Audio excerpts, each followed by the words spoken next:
Today, as always, let us gather to listen to the Dharma and nourish our minds with wisdom. The Buddha offered insight to all sentient beings, for our minds are clouded by ignorance, the state of not knowing. Let us hold on to this point. Our minds are caught in the cycle of becoming, in the cycle of mental formations, and in the cycle of the elements of mind, because of ignorance, the lack of understanding. It's as if we don't realize that we are empty and pure elements, but instead cling to the belief that we are human beings. This is a deep delusion. One day, when we awaken to the Dharma, we will cry. We will realize how foolish we have been. We will cry because we see the truth, that all the struggles and efforts we've made from birth until now have been in vain, that we have been lost in delusion. We will scold ourselves for being so blind. When we awaken in the Dharma, when we reach enlightenment, we will see that we are pure, empty elements, perfectly clear, merging with the entire universe. We are mind, the essence of all, the pure element. The entire universe resides within our mind. We are everything. Consider this: when we were caught in the belief that we are human bodies, when we believed we exist in this world, we have accepted this as truth. Right now, as we speak, we believe we are hearing these words. We believe we are speaking. We believe this is sound. We believe we are conversing and understanding one another. But do you know? None of this truly exists. Not a single thing has any inherent self. Imagine erasing the bodies of all beings and the entire world, the sun, the galaxies, and the infinite universe. Wipe them all away, even the sun, black holes, light, and darkness. Erase them completely, leaving only emptiness, clarity, purity. That is our mind. It has always been there, pure and clear. The one is in the all, and the all is in the one. When we awaken in the Dharma, this realization comes naturally. It is clear, self-evident, recognized by its own nature. The pure essence of this Dharma knows itself as pure. When this is known, doubt disappears and wisdom arises. We clearly understand that we are the pure essence of this Dharma. To put it plainly, we are the empty, pure elements. We do not go, we do not come, we do not arise, we do not cease. There is no darkness, no light. There is no good, no bad, no merit, no demerit. So, what are we clinging to? When suffering arises, we cling to it, crying, lost in suffering. When joy arises, we become lost in it, attached to happiness. These emotions, whether joy or sorrow, are mere ripples of the mind, known as mental formations or the elements of mind. Our mind is the original element, the origin of all things. It creates the elements of mind as tools for the process of shaping and understanding itself. The original essence of the mind does not know its own purity because it is unconditioned. It has no attachment. Purity has no form. It is completely clear, clearer than the brightest crystal, clearer than the purest light. It merges with all things and is beyond time and space. It is the infinite. The universe is entirely this pure element. It is one, merging into everything. When realization arises, there is no more sense of self. There is no male or female. The mind has never been male or female, but today we divide ourselves into the belief that one must be male to attain enlightenment, to ordain, while women are considered to have lesser merit, unable to attain enlightenment, burdened by karma, unable to ordain, their merit insufficient. Only a man is seen as having greater merit and the capacity to attain enlightenment. The mind has never been male or female.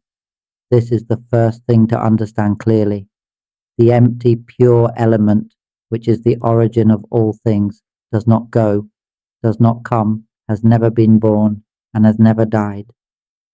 We have never been born into this world, and we need not fear leaving it, because all of this has no inherent self.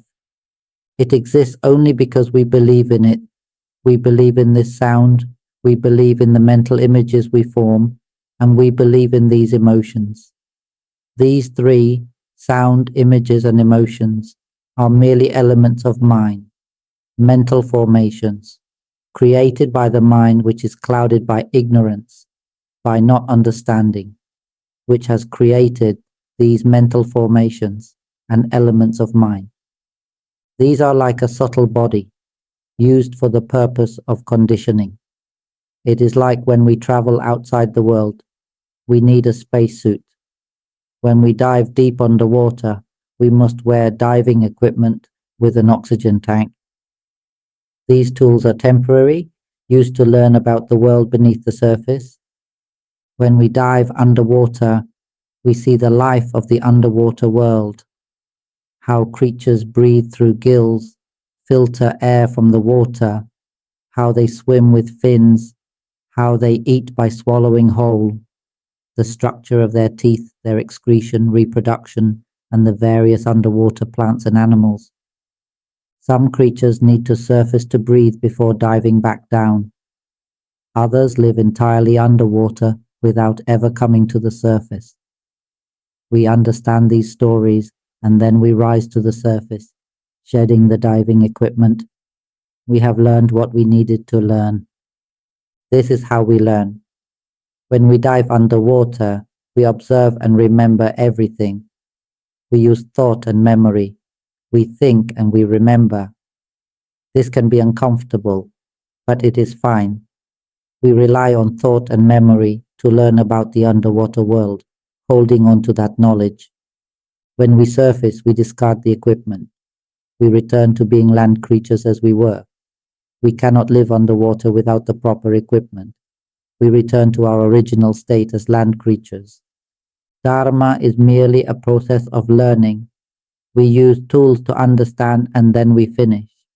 Afterward, we will no longer dive underwater because we have understood everything about the underwater world. All doubt is gone, and the mind is like that. Our mind is the empty, pure element. It does not go, does not come, does not arise, does not cease. There is no conditioning at all. It is pure, without male or female, without time, beyond time, timeless. It is the pure Dharma element that remains pure at all times. We already have this pure Dharma element within us. We can call it the element of nirvana, the element of emptiness, or the original mind, because it is always pure. Yet we use this very Dharma element to search for more Dharma elements, using the mind to seek the mind, seeking liberation while being caught in the search for liberation. Those with wisdom are sages, like the Buddha. He spoke just once, and anyone could attain enlightenment right away, because he is a sage. He explained the nature of the mind simply. He pointed out to us not to cling to form and name, which are the five aggregates. Do not cling to the body. Do not cling to thoughts, feelings, or sensations of knowing. He taught only this. Why did he teach not to cling? Because he said these things have no self. The sound that is being spoken has no self. Can we accept this? Can the beings of the world accept it? The body has no self. It is not us. It is not ours. The sound that is spoken has no self. It is not us. It is not ours. The mental images we think of also have no self. They are not us. They are not ours. Emotions, whether pleasant, unpleasant, indifferent, or calm, down to the formless jhanas, also have no self. They are not us. They are not ours. The sensations of perception, the hearing of sounds, can we see that these have no self? They are not us. They are not ours. Can the beings of the world accept this? Such simple Dharma, can we accept it? The Buddha spoke only this. Anyone who submits to the idea of not self, the mind will immediately accept it. It sees the truth that we are pure, empty elements. There is nothing that is truly us or ours. So, What do we cling to? We cry. The elements of the world shake, and the sound of sadhu rings out loudly. I am awake within, seeing my thoughts. After that, it didn't take long. Since I started seeing my thoughts, I made progress each day, and eventually, it all just dissolved completely. Have you ever experienced this? Seeing your thoughts all the time, even while sleeping, still seeing. It starts as words, as sentences, and the mind is constantly speaking, constantly thinking in the mind.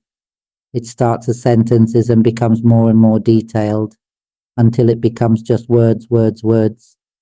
It appears and then disappears. It appears and then explodes.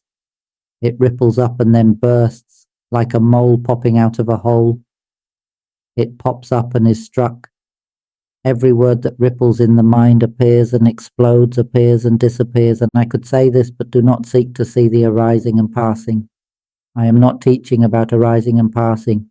I am simply describing a nature, an aspect of reality. It is just a thing, just an element of mind. It has no self. The sound I am speaking now, as you look more closely, you will see it as words, words. It appears and then disappears, appears and disappears. The knower goes to know it, and when it knows, it disappears. It disappears together. It appears and disappears like this, word by word, but it happens very quickly. After a while, it becomes even more subtle. This is not a meditation practice like the one we wish to do so well, nor walking meditation as we wish to do perfectly. I am simply lying down. It is always seeing. Whatever I do, it is always aware, in every moment of consciousness, from waking to sleeping. Especially while sleeping, it is very clear. It sees that the mind is spinning all day and night until finally it becomes tired. The mind tires on its own. It knows on its own, constantly moving. I do not interfere with it, I just let it be. Thoughts appeared as words, and then they vanished. A word appeared, and then vanished, repeating in this way. It disappeared, then a word would appear and vanish instantly. It was not a sentence, but just a single word that would come and then disappear quickly. It was very fast, just like that. After a short while, it became even subtler, and the mind refined itself naturally. It just settled there, focused on itself, and became itself. It was entirely self-generated. The nature of this is simple to understand. If we understand the nature of the mind, by listening to my teachings frequently, it will manifest. We will attain realization very quickly. It's very simple. The Buddha taught only briefly, and enlightenment was easily attained. It is not something difficult. It is simple. Why do we make it difficult? Because we lack wisdom. Even a small amount of wisdom would allow us to understand. The Buddha taught just briefly, but he was a teacher of wisdom. Thus, those who are deeply wise in the nature of the mind are few, not many. I am talking only about the mind, about the nature of non-self, about awakening, about attaining Buddhahood after understanding. I am explaining it clearly for you, but each person's path is different. As for listening to my teachings, that alone is enough. That's it. Even that we might not realize. Now, when it comes to me, I am not being taught by anyone. I only have the duty to understand it continuously, to observe it. It just happens by itself. The mind spins by itself, and it continues spinning for a while. It's only a short time. It's not words, not language, but just a ripple of nature. It's like a flash of light, like there is light inside the mind. It arises and fades away like lightning. It's rapid, and yet it's fully seen. So fast, yet fully visible. After a while it explodes. The mind explodes. My chest explodes. It's like someone threw a bomb into my chest and it exploded with a tremendous light that filled everything. Then it was empty. Nothing remained. It was clear, empty, and pure, extremely pure. For some of us, we might say, oh, this is grand, this is magnificent. But for me, it wasn't anything at all. Once it was resolved, it just returned to a state of awareness, asking, what just happened? It was just spinning on its own. It was self-generated. It exploded on its own. After a while, it returned to a sense of awareness and began to ask, what happened? The constant spinning sensation had disappeared. It was gone. There was peace, calm, and stillness. Now I became aware, and I started to reflect. What just happened? As I was about to reflect, I realized that it was thought itself. It used the thought to understand nature. While nature is operating, there is no I in it. There is no story, no thought. It just is, and it ends by itself. But when we become aware of it, we bring thought into it. Once everything was clear, I began to reflect on it. But then a new thought arose in my mind. What just happened? Why is this happening? Oh, why is this so marvelous? There is this voice inside. The thought appeared, and it tried to revisit the image from before to understand what had happened. As it started to attempt this, it suddenly cut off. The mind scolded itself. Do you know you're playing with mental fabrications?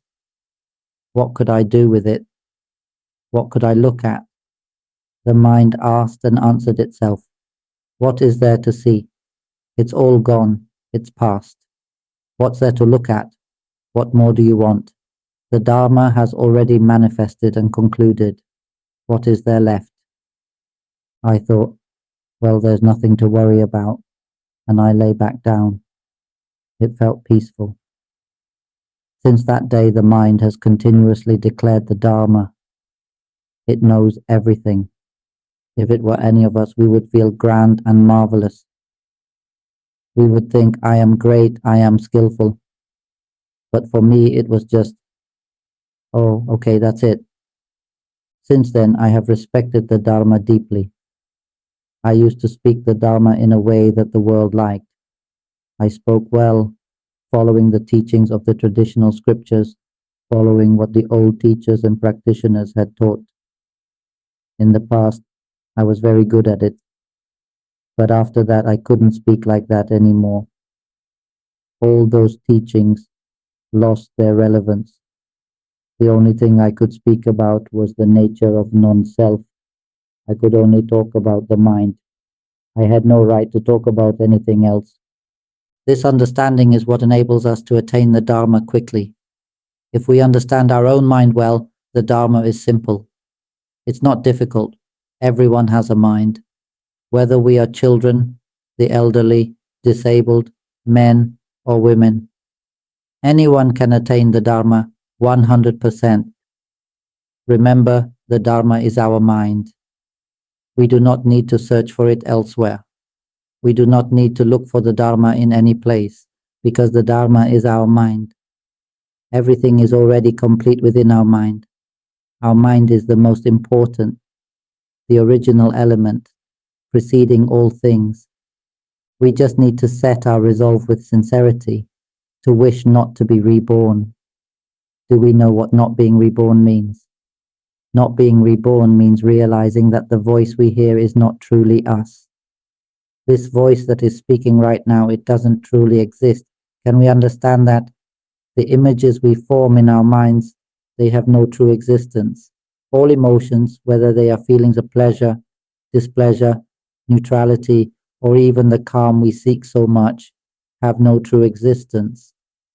Now, if we wish to attain the Dharma, can we hear the voice that is speaking right now and see that it is merely its own knowing? Can we accept this truth? We just need to understand this nature, and that's it. As the Buddha said, the elements of mind, nama, are not self. There's no need to discuss the elements of form. The elements of mind are non-self. That's it. Can we understand this? It's simple. It's right in front of us. The voice we hear is constantly showing non-self. Can we see that? Here's a simple principle. Can we shape this sound into a solid mass? No. Can we touch it? No. If we can't touch it, can't form it into a solid mass, why are we suffering because of this sound? Why do we get so caught up in it? Why do we let ourselves sink into it? We use this sound to argue, to criticize, to hate, to be angry, to suffer, even to develop stress, anxiety, and migraines. Why are we playing with these thoughts? Where is the solid, real self in this sound? This is the first example. The second example is about mental imagery. The same thing happens when we form an image in our mind and then suffer. Where is the real existence of that image? Try to think of anything. Just try to form an image in your mind. Think of your favorite food. Does that image truly exist? Imagine a freshly steamed Alaskan crab, its shell peeled off, just the meat left, the large crab meat dipped in seafood chili paste. We imagine it. We imagine putting a big piece of crab meat into our mouth and dipping it in the sauce. Can we see the image? Do we think this image truly exists? It's like someone who is intoxicated. Think of a person on drugs. They sit and daydream, imagining things in their mind, and they become emotionally attached to those images. They get lost in their thoughts, smiling to themselves, talking to themselves, laughing to themselves. They feel happy, saliva dripping, high on drugs. Why does this person, this mind, get so attached to the illusion? Why can the mind fabricate things so intensely? It's no different from us. I use the example of a person on drugs. The person sits, smiles alone, talks alone, laughs alone. Sometimes they sit in a daze. Sometimes they are overjoyed. Why does this mind, this person, become so lost in the elements of mind and thought? Why do we, as observers, say, oh, these people have no mindfulness? But we are the same. We don't need to take drugs. We too slip away into mental fabrications, walking, sitting, lying down, eating, drinking, speaking, thinking. We are constantly sinking into the elements of mind, constantly caught up in mental formations. Some of us walk in meditation, sit in meditation, practicing the Dharma. Some shave their heads and take vows. Some wear white robes as part of renunciation, practicing the Dharma to look good. But what does looking good mean? How is it different from someone who is intoxicated? It's no different. We get lost in mental imagery, thoughts, emotions. We seek peace of mind, but peace is just another state of mind. It is another fluctuation of the mind. It is a mental formation. We practice thinking we can buy merit. Do we even know what merit is? Merit is just a feeling of satisfaction, of happiness. When we spend money and it brings us happiness, we call it merit. We are just playing with our emotions, and then we call it merit. We sink into emotions, thoughts, and images and tell ourselves that at least we will be reborn in a fortunate realm. But which Buddha ever taught that we should be reborn? We don't need a Buddha to teach us how to be born. We are already being born. The Buddha appeared, attained enlightenment, and taught to free all beings from the cycle of birth and death so that they no longer have to keep coming back. This is the simple Dharma. Understand it. For those who wish to attain enlightenment, our mind is the element of Dharma. It is a clear, empty, pure essence. Do we know the nature of Dharma? It is the element of mind, the original substance from which all other elements, mental and physical, arise. It is the source, the primary element of all things. We can succeed only through the mind.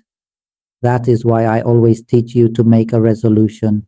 Whenever we set our resolve, our spiritual strength is immediately full. Spiritual strength means having full energy. Many people make a vow with tears in their eyes, and in that moment they attain enlightenment. There is no doubt left. Many want to attain enlightenment, but they want to keep a self. Can anyone who has attained enlightenment have a self? Tell me. On this earth, there are plenty of people who have attained enlightenment, but still act arrogantly. They attain enlightenment and think they are superior, boasting about how great they are. They boast about their achievements in the Dharma. What good is that enlightenment if it leads to pride and arrogance? There is no us in it. There is no us as something special. There is nothing at all. Once enlightenment is attained, there is only the desire to give boundlessly. There is only one goal, to release all sentient beings, to guide the mind and spirit of all beings in the entire universe, freeing them from the cycle of samsara. After enlightenment, there is only the wish to proclaim the ultimate truth, the essence of Dharma, to all beings, so they can understand that we all are mind. Mind as the element of Dharma, pure, empty, and clear. Our mind simply does not know, and so it creates mental constructs, using them as tools to learn about itself. It uses these tools to learn that it is the pure element. Once this understanding is reached, it is complete. When this understanding arises, we no longer need the mental constructs. It is like how we use the body to realize that we are the pure element. Once we realize it, immediately the body loses its value. It will grow old, decay, and disintegrate, but it doesn't matter because it is not us and not ours. The voice we hear, the mental images we form, the emotions that arise, and the sensations we experience, they are all just tools called mental constructs or mind-formed elements. They are the tools of the mind. Once we understand this, seeing that these are just tools, we see that they have no real existence. They are not us. We cannot shape them into a solid form. The sound, the images, the emotions, the sensations, we cannot form them into anything concrete. We cannot touch them. They arise and dissolve, constantly shifting, continuously revealing their impermanence. They demonstrate the characteristic of non-self, anatta, at all times. Once we understand this, we no longer depend on them. What remains is pure, clear emptiness. And from that, the Buddha nature bursts forth, breaking free from ignorance. It is as if we are pulled out from the mental formations. The mind has clung to the mental formations, and through these it wraps itself up. But once we break free, it is the pure element emerging from the mental formations. When that happens, it shatters, exploding.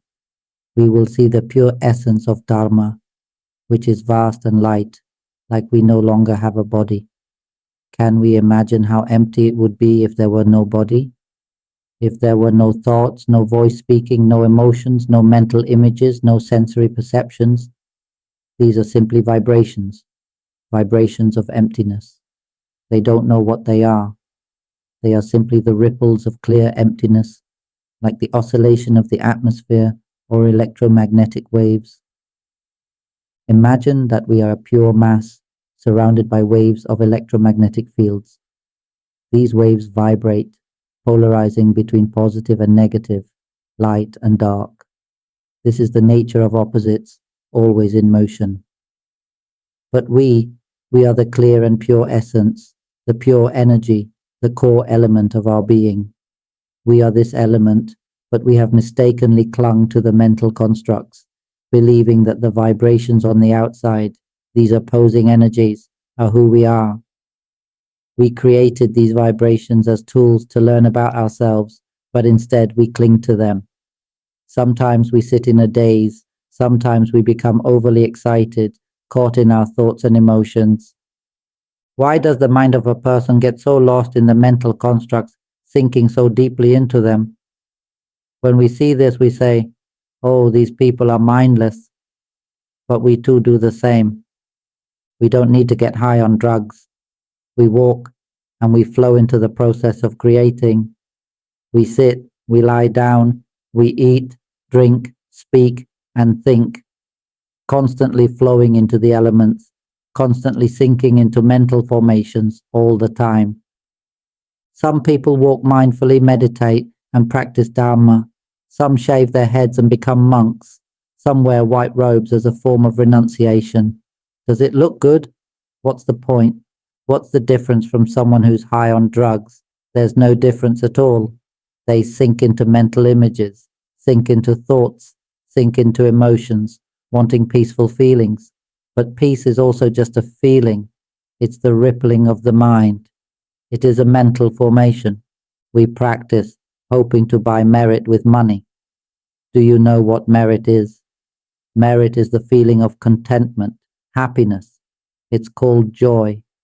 When we spend money to buy something, it brings happiness and contentment. We call this merit. We're just playing with our emotions, and we still call it merit. When we sink into these emotions, these mental images, these thoughts, and then say, at least we will be born in a happy realm. You're still going to be born again? Which Buddha taught rebirth? We don't need Buddhism for that. We are born already. The Buddha was born and attained enlightenment to help all beings escape from the cycle of birth and death, so they no longer return to this wheel of suffering. This is simple Dhamma, just this, and you should understand. Can you accept this? For those who wish to attain enlightenment, our minds are the nature of Dhamma, a state of emptiness, purity, and clarity. Do you know the nature of Dhamma? It is the essence of all things, the origin of all elements, both form and formlessness. It is supreme, it governs all things, and it is through the mind that one attains. This is why I always teach you, we make vows because whenever we make a vow, our spiritual power is immediately fulfilled. Spiritual power means our inner strength is complete. Many people make vows and cry at the same time. They think that just by making a vow, they will attain enlightenment and all doubts will be gone.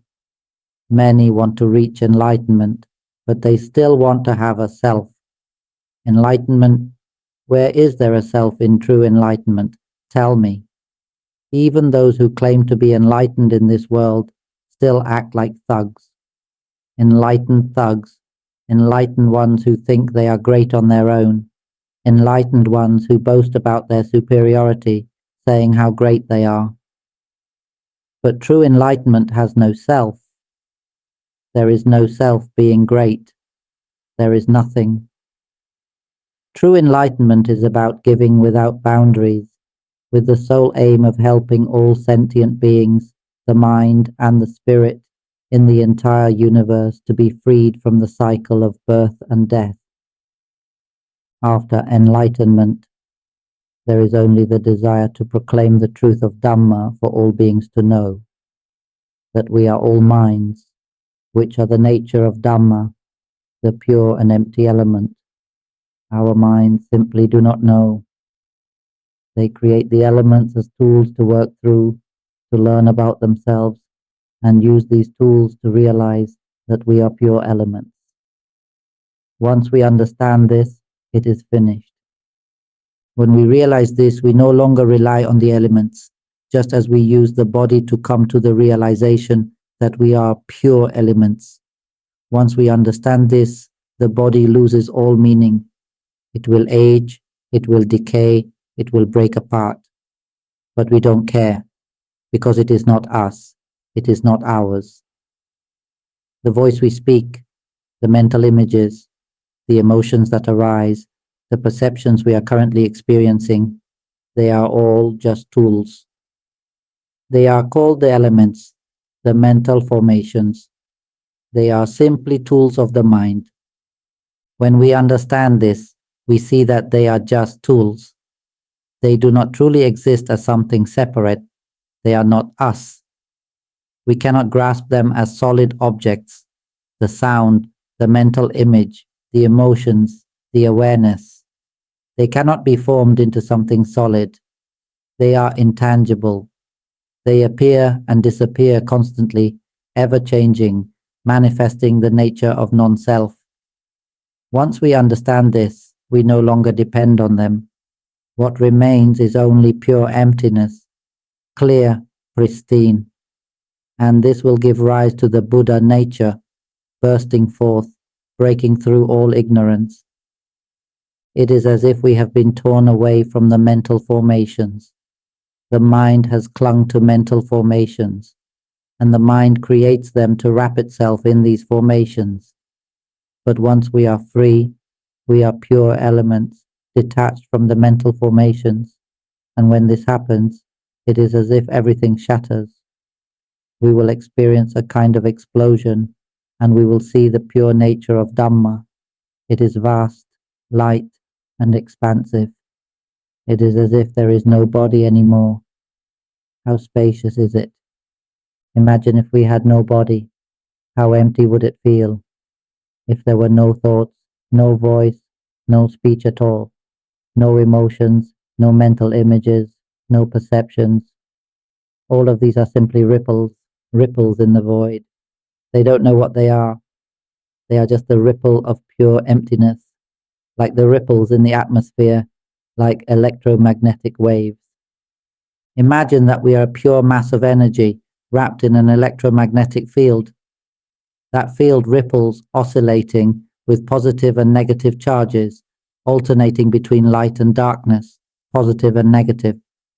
This is an inherent, dual nature. It ripples on the outside, but we are the pure, pristine energy at the core. We are this core element, this pure element, but we have been caught up in the illusion of the outer forms. The elements, we become attached to the characteristics, believing that the rippling energy of these external phenomena is us. We create these phenomena to use as tools for understanding ourselves, but then we cling to them, relying on them to learn about the external world. We temporarily rely on this body to learn about the mind. We rely on the elements, like thoughts, emotions, and perceptions, to learn about the mind. Once we understand that our mind is a pure element, then why do we cling to anything else? As the Buddha taught, the five aggregates are not self.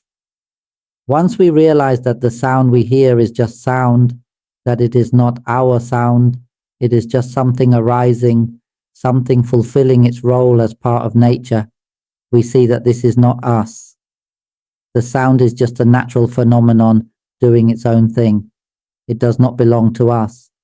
The awareness we have, the knowledge that arises, is not our knowledge. It knows by itself. If we observe closely, when a sound strikes the mind simply knows it. It knows on its own, without any need for effort or mindfulness. Do we need to practice mindfulness first before hearing my voice? It's not to the extent of being addicted to drugs. If someone practices mindfulness just to hear my voice, then they are already deep into addiction. It's like someone addicted to drugs. They talk to themselves, smile by themselves, laugh by themselves, dream by themselves, sometimes even burn their own house down. Why does the mind of that person fall so deeply into mental images, into thoughts, into emotions? Why do we fall into the sound? Why do we fall into the mental images? Why do we cling to these emotions? Why do we cling to these perceptions? If we do, it's no different from addiction. The Dhamma speaks like this to help us see that it is non-self. Please, try to understand the Buddha's teachings. Wanting to attain enlightenment, but not willing to let go of the self. Wanting a self, but hoping to attain enlightenment. True enlightenment means realizing the pure element. To reach this pure element, one must not cling to form, nor to the elements of thought. Only then will the mind become its own pure element. In reality, it already is a pure element. It only temporarily relies on these mental elements and clings to the physical forms out of ignorance. Ignorance is the mind's foolishness. The Buddha teaches us wisdom so that we can break free from this ignorance. A wise person listening to the Buddha may attain enlightenment in a moment, just 1 minute of hearing the Dhamma. Some, upon hearing the teaching for only a minute, attain enlightenment right away. Others, after listening for half an hour, may need further clarification because they don't understand immediately. But once they understand, they realize there is no self, and they break down in tears.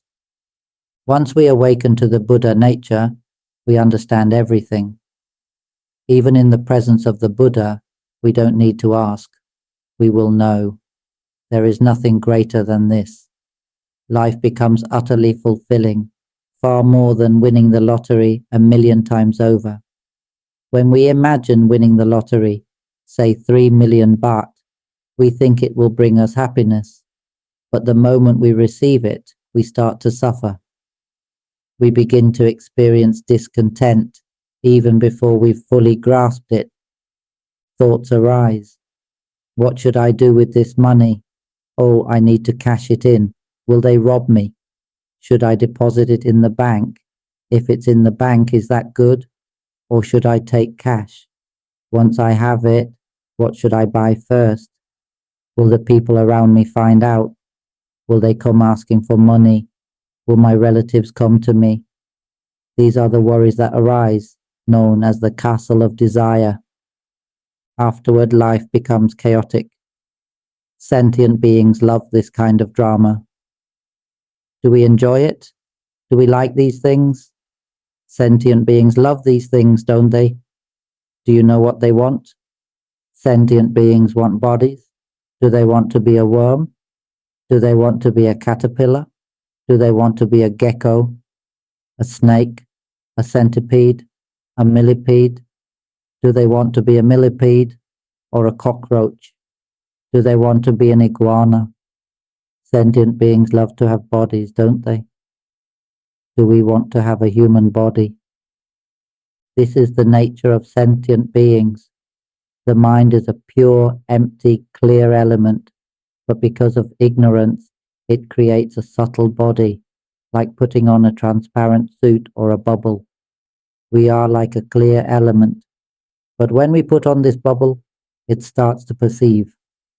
When an emotion arises, it perceives it. The bubble perceives and ripples, creating sound, images, and emotions. Once we begin to perceive these sensations as ours, we get excited. We are delighted that we now have the element of name and form, Namarupa. We feel that we have obtained something, that we own something. Now we begin to seek the next form, another body. This is the nature of sentient beings. This is the mind clouded by ignorance. The Buddha came to teach us wisdom. I explain like this. If you listen, within 7 months you will understand. Actually, if you listen to my recordings, it may take no more than a month, or even just 7 days. In no time, enlightenment will arise, and you'll burst into tears. When we practice the Dhamma and experience the path, it's simple and light. It will feel light and spacious, as if we don't need to do anything. Why does it feel so light? It's because when we understand in our hearts that there is no self, that realization is so light. Do you understand how light it feels to truly know that there is no self? Try imagining that the body is gone. Does it feel light? Very light. Now imagine the emotions are gone. Does that feel light? No emotions, no mental images, no sounds. Does it feel light? Even lighter. Now remove the awareness itself, the one who is aware. The awareness is not us either. Remove that, and what remains is only pure emptiness, clear and empty. When we reach this, we will know that this is the ultimate suffering. When we realize it, we'll know there is nothing greater than this. It is the ultimate of all things, because there is no us in it, but it is us. We are the clarity without shape, without form, merging with the entire universe. There is no coming or going. It is everything. Do you understand that this clear emptiness present throughout the universe has no coming or going? It is everything. Our mind merges with all of it. This is why the Buddha knew all things. The Arahants who have attained power also know everything. How could they not? Because it is all one and the same. Once we realize it, we will know that it is lighter than light, clearer than clear. We will call it Nibbanam Paramam Sukhama, but even that phrase is too simplistic. It's much more profound than this. The language that calls it Nibbana'as, the highest happiness, is rough and crude. The truth is even beyond that, a state that transcends everything, a state that is beyond all. When we perceive it clearly, what happens? We bow to the truth. All of us must make a vow, because when our mind decides not to be reborn, it will gain the power to withdraw from the element of name and form, Namarupa. And it will reach realization quickly on its own. Our mind says, let it decide. It is like our mind is currently attached to the element of name, which is external phenomena. The mind keeps stirring, clinging to external forms, attaching more and more value to them. It sends out energy, moving outward. But once our mind vows not to be reborn, not to be foolish and cling to any sensations, it will start to withdraw. The energy will return within itself. It will no longer cling to form nor to name. It will retract its energy and return to its true nature. It's like the sun radiating warmth and light outward, grasping everything it touches. The light clings to everything it meets. But when the sun makes a vow not to be born, it will stop grasping anything. It will retract its energy, pull it back, until it realizes that it is the sun, a pure element with all its energy contained within itself. Now, it no longer sends energy outward to cling to anything. It will be complete in itself, and it will realize that all things are anatta, not self, not ours. It will understand that all phenomena, inside and outside, are impermanent and have no true self. It will understand the teaching, all phenomena are not self, sabbe Dhamma anatta. All things inside and out are just the nature of the elements, without an inherent self. Not us, not ours. When this realization is reached, there is no need to do anything. We will know that this is the ultimate suffering, and there is nothing more beyond it. Even the Buddha, standing right in front of us, would not need to ask. Some people may ask, what does it mean to attain enlightenment? But what does that even mean? Some may say that to attain enlightenment, one must follow certain practices, but those practices arise from ignorance. When there is no ignorance, there is no attachment to practice, because everything is already here. It is always present in its pure form. The entire Dhamma is here, constantly manifesting as not self. It is pure and always pure. The 84,000 teachings of the Buddha are already pure. So what else is there to practice? What else is there to attain? Who needs to practice? Who is practicing? We might say, we are the ones practicing. But where are we in that? Which Buddha taught that there is a self? The Buddha taught that there is no self, nothing that belongs to us. Do you not understand this? Are you arguing with the Buddha? All things are not self. The Dhamma always demonstrates not self. Why do we not see it? Isn't it strange? But those who carry the knowledge, the scriptures, and the methods of practice, they are still attached.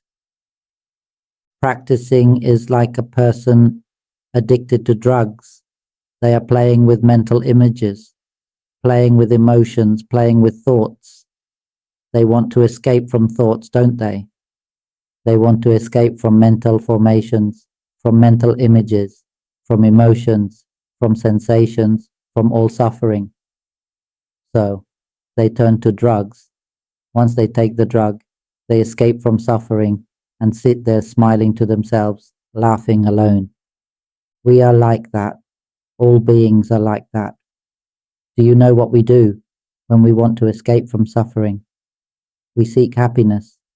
We spend money to buy merit to escape from suffering. We build this, create that, buy this, buy that, and we say we've gained this and that. We say we'll escape suffering. We seek happiness to escape from suffering. Some people ask, does attaining enlightenment have to be like this? And why must it be that way? Must we overcome the 10 fetters? Where do these 10 fetters come from? What is the most powerful of the 10 fetters? Ignorance. But once the Dhamma has no ignorance, where can the fetters come from? You don't understand. You need to understand the Dhamma in all its 84,000 ways. The Dhamma is all here already. It is always anatta, not self. It is pure, always pure. The 84,000 teachings of the Buddha are pure. They show everything as pure. What more is there to practice? What more is there to attain? Which practice? Who practices? Who practices? There is no need for practice. The teachers say we must practice until the end. Who is practicing? We would answer, we are the ones practicing. But where are we? Which Buddha taught that there is a self? The Buddha taught that nothing is us, nothing is ours. Don't you understand? Are you arguing with the Buddha? All things are not self. The Dhamma always demonstrates not self. Why don't we see it? Isn't it strange? But those who carry knowledge, carry the scriptures, carry methods of practice, they cling to the practice as if they are addicted to drugs. They play with mental images, play with emotions, play with thoughts. They want to escape from thoughts, don't they? They want to escape from mental formations, from mental images, from emotions, from sensations, from all suffering. So they turn to drugs. Once they take the drug, they escape from all suffering and sit there smiling alone, laughing by themselves. We are like that. All beings are like that. We want to escape from suffering. Do you know how? We seek happiness. We spend money to buy merit to escape from suffering. We create this, buy that, and say we have gained this and that. We say that this will free us from suffering. We seek happiness to escape suffering. Every day from morning to night, we are constantly seeking ways to escape suffering.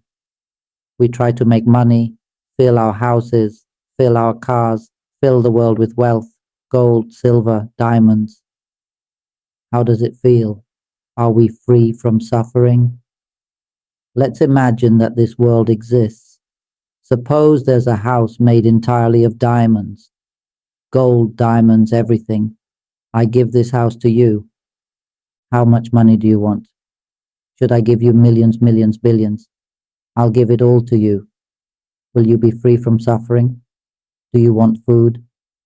I'll give you all the food in the world. I'll give it all to you. Will you be free from suffering? What else do you want? Do you want good thoughts? Thoughts in the direction of virtue. Take all virtuous thoughts. What else do you want? Do you want mental images of virtue? Take all virtuous images. What else do you want? Do you want feelings of happiness, even up to the states of jhana and formless meditation? Take it all. What else do you want? Do you want sensory experiences, but only pleasant ones? Take all sensory experiences. Will this end suffering? This is what beings want. Beings only want the positive, not the negative. They believe all suffering is negative, so they want only the positive. They don't see the middle path at all. They don't see that happiness and suffering are the same thing. Beings don't see this. They want only the positive, only happiness, and not suffering. They want everything to go according to their desires. They want happy feelings. They want wealth for the sake of happiness. They want status for the sake of happiness. They want praise for the sake of happiness, all to satisfy their emotions because they believe in a self Beings, listen, make a vow. Our mind is Dhamma. Our escape from suffering is the mind. Wake up. Ignorance is not the way. It's not about wanting to escape suffering and then resorting to drugs. What are we addicted to? We are addicted to wealth, to status, to praise, to happiness, to the sense of self. Beings, go into the cave of selflessness and practice dropping the self. This is what must be said so that we can see something clearly. Now, if we make a vow like this, we will attain wisdom very quickly. Imagine countless Buddhas standing before us. Kneel and bow 3 times to the Buddhas. Look at them with devotion. See billions of Buddhas before you. The image must be clear. Then from the heart, declare this vow before the Buddhas. Don't avert your eyes. May all the Buddhas be witnesses. From this moment onward, I will diligently listen to the Dhamma. I will wake up, observe my mind, observe my thoughts, my mental images, my emotions, my perceptions as they arise, and I will see these as natural phenomena. I will not foolishly cling to them because they are all suffering. They are all part of the cycle of birth and death. I will no longer be born again. This will be my final life. May all the Buddhas be my witnesses. When I have awakened to the Dhamma, I will teach my children, starting from age 4, and all my acquaintances. I will share this pure knowledge with all sentient beings in the universe, across the 3 realms, so they can also realize the Dhamma. I will guide them to liberation, and I will do this on behalf of my Father, to help all beings be free from the cycle of birth and death. The cycle must end in this age. There is no such thing as impossible. If others do not do it, I will do it myself. I will fulfill this duty until the last sentient being is freed from the cycle of birth and death. Sadhu, sadhu, sadhu. Whoever likes chanting, chant this, and you will attain enlightenment. Those who have no strength or merit, come and chant this, recite it, and follow the vow. We will certainly attain enlightenment 100%. The Dhamma I teach is Dharmanupassana Satipatthana, seeing Dhamma within Dhamma. It wakes us up to realize the Dhamma, to see anatta, not self, in the arising phenomena. It shows anatta at all times, but we often don't see it. It's like someone who is intoxicated. They're high on drugs, they're deeply intoxicated, and they think to themselves, speak to themselves, imagine to themselves, and smile with their mouth hanging open, all alone. It's not different from us at all. It's the same. We play with the elements of the mind, playing with mental formations. Why? Because we're drunk on ignorance. Ignorance means being intoxicated, not knowing, or being lost. How should I explain it? Let me put it plainly. It's being drunk. The Buddha came to teach us wisdom, not to teach us charity, morality, mindfulness, or concentration. Those things are already present within wisdom. Whether it is charity, morality, mindfulness, concentration, or wisdom, these are all already within our mind.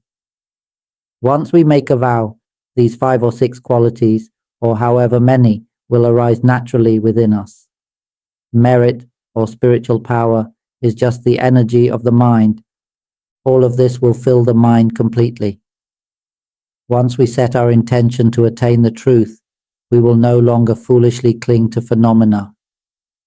Attaining wisdom means seeing the truth that everything, the thoughts, mental images, emotions, and perceptions, these 4 things, even memory, are all transient and empty. I don't want to say too much. Let's just say that the elements are the mind and its formations. Just say it's the mental formations. Don't foolishly cling to the mental formations. Don't foolishly cling to the elements. Don't foolishly cling to the sound of my voice. Or do you think this voice has a self? Show me. The Dharma is simple for the wise. For those who don't understand, listen repeatedly. I guarantee you will attain wisdom, surely, within 7 days, 7 months. Actually, it shouldn't take more than a month. If it takes longer, you're just being foolish. Don't be foolish. I've explained it clearly now. Whatever practice you choose, in the end, what you need is wisdom. So you don't need to practice. Just listen, understand, and wisdom will arise. That's it. I've already made this knowledge clear for you. I will repeat this until we open our wisdom in the Dhamma. The mind, which is the element of Dhamma, is empty, pure, and clear. It is the fundamental element, the origin of all elements. But this element does not yet possess wisdom. It doesn't know that it is pure. This is called ignorance. Our minds are made up of ignorance. Ignorance is the not knowing. The mind does not know that it is a pure element because it lacks the capacity to know. For the mind to know that it is pure, it must first create mental formations. It must first create the elements of the mind, the aggregates. It's like when you want to dive into water, you need tools first. Once you have the right tools, you can dive deep. If the tools are not good enough, you can only go shallow, but if they are perfect, you can dive deep. But in the end, it's all for the sake of knowledge. In the same way, for the mind to know that it is pure, it must rely on tools. We must rely on the elements of the mind, the physical body, to communicate. Humans have evolved with the ability to understand the mind through communication, and now we are here to share this knowledge with you, while animals cannot hear it, and people of other religions cannot hear it. Even spirits cannot understand this. Yet here we are, having attained this precious human birth, an extremely rare occurrence. Despite receiving this human form, we neglect our inner consciousness and ignore the fundamental truths. Instead, we merely continue the endless cycle of seeking sustenance and survival, just as any other being does. The mind was never male or female, but it still imagines itself as male or female. The mind has no name, no surname, but it creates one for itself. The mind was never born, never died, but it still clings to the idea of being born and dying. The mind is an element, a zero element with no concept of time at all. Yet we believe that we have age, that we are attached to the elements, attached to form, and attached to name. Understand this. The Buddha teaches that we should not cling to the elements, to form, or to name. When we cling, we sink. We cling to the belief that things are ours, that we love them so much. When they leave us, we cry. But why cry? If we love something, that's good, isn't it? Did they leave us? But they didn't leave us. They are still here in this world. They didn't go anywhere. Their mind is still there, and our mind is here. Where is the separation? Did they stop loving us? Where is the lack of love? Love is just an emotion. We play with emotions, play with names and forms. Oh mind, wake up. You are intoxicated. Do you know that? Wake up. When we wake up those who are intoxicated, what do? We pour cold water on them, right? Pour cold water on them. Do you think it will make them wake up? Yes, it will. When someone is intoxicated, they are lost in their thoughts, speaking and thinking alone, stuck in their emotions, drooling, lost in their delusions.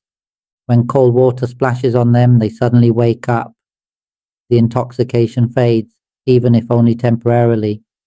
If we keep splashing cold water on them, they will keep waking up. They cannot endure it. They will realize it. The intoxication fades. The mind, which was playing with thoughts, images, emotions, and perceptions, suddenly snaps out of it. the delusion fades away. In the same way, when we hear Dhamma, when we hear teachings that strike the heart, teachings that are clear and direct, our mind will wake up. It will snap out of it. When we understand that we are human, is it not true that we are human? Is this voice, these words, or these mental images real? Do they have self-nature? Are emotions real? Does the knowing have self-nature? Why do we get lost in these things? And then, boom, the mind is shattered. We will cry like children, realizing the truth of Dhamma. It will feel light, open, as if we've been tricked. But no one has tricked us. We've been tricking ourselves. The mind is ignorant. Once we understand it, we will realize how incredibly ignorant the mind is. When I had my own awakening, I cursed myself. I said, "Oh, how could the Buddha know this? How could I be so foolish?" I cursed myself. I was the lowest of the low, the worst of the worst, trapped in the deepest hell. I was that being in the deepest hell. I felt so relieved, so aware. So I am that being, huh? How could I have been so wretched? After emerging from the hell, I looked up and saw my father, the Buddha, still working to free beings from suffering. I declared, "Father, I've come up from the hell. Father, are you still working? You can stop now. I will dismantle the suffering for all beings. I will work until no soul remains trapped in the cycle of rebirth. I will take full responsibility on behalf of the Buddha. I will dismantle everything myself. There is no such thing as can't do. I declare it to my father with all my heart. I have taught the members of the team working to free beings that if anyone lacks wisdom and insight, I will teach them so they can see and know everything. Whether you call it special wisdom or direct knowledge, it doesn't matter. I will teach them even beyond that, so that we can take on the task in place of our Father. The Buddhas have worked so hard, and now it's time for us to take on their role. If the storehouse of merit is incomplete, I will fill it completely, right now. Dhamma is already present in the mind. All merit is already within the mind. What do you want? If you want to be a Buddha, be one with the mind. Will you do it? Will you dismantle it? Beings, will you attain Dhamma? Will you let go of it? These elements, these names, we have clung to them for so long. We have been deluded by them for so long. It's the cycle of suffering, the cycle of delusion. Will you awaken the mind of all beings throughout the infinite universe and free them from the cycle of suffering? Will you do it? Dhamma is in the present. Some of you hear this and say, "Oh, okay," but you can't even make a firm vow. You want to attain Dhamma, but what will you attain it with? Are you training in selfhood? Do you want to attain Dhamma while still clinging to a self? Will you continue to suffer? Can you escape suffering while having a self? What is the self? It's when you do not see the mental formations, when you do not see the elements. As long as you do not see them for what they are, you will have a self. But when you see them clearly, you will know that they are not us. Ah, then life is peaceful. The five aggregates continue their work as before. Before, I thought that once I attained full realization and dispelled all doubts in Dhamma, it would be as I imagined. But when I attained the Buddha nature, I no longer doubted anything. I knew everything. My only task was to take on my Father's work. I understood that everything remains the same. The five aggregates are still the same. Everything I was before remains the same. The elements, the names, all function the same. But what changed is the wisdom and knowledge that respect the Dhamma deeply. I see everything as it is. I don't identify with anything. In truth, there is nothing to identify with. All things are pure, and yet they remain on this world as before. I still eat rice with chili paste and vegetables, just like before. It's still enjoyable. But there is no sense of I in this world. In every moment there is nothing left. I am not anything. I've practiced Dhamma, and I have nothing left. I have only the truth, which functions in this world today, rippling through, dismantling the minds of all beings from the cycle of rebirth, just as I declared to my father. That's it. Dhamma is only this. It is time to end here. May we, those who have made a firm vow not to be reborn, those whose goal is enlightenment, those who take the truth of non-self as their refuge, may we realize the Dhamma quickly and completely. May all beings attain this realization immediately, without delay. May the Buddhas of all times be our witnesses. From this moment on, I will diligently listen to the Dhamma, remain awake within, and recognize thoughts, concepts, emotions, and perceptions as they are, as phenomena, not me or mine. I will not cling to any perception. I will not be reborn again. This will be my final birth. Once I realize the truth, I will teach my children, relatives, and others to wake up, to see clearly and not cling to thoughts, concepts, or emotions until my last breath, as an offering to the Buddha. Sadhu, sadhu, sadhu.